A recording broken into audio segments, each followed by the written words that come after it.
Hello guys, in this video I'm going to show you how to search for Wi-Fi packages for your flight on the FlyNet application.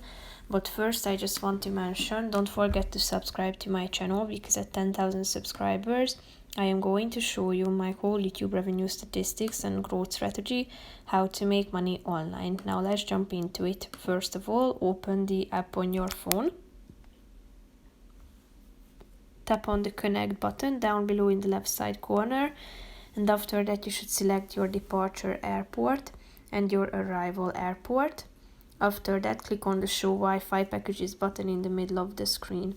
As you can see, they are being loaded, so here you can find the available packages.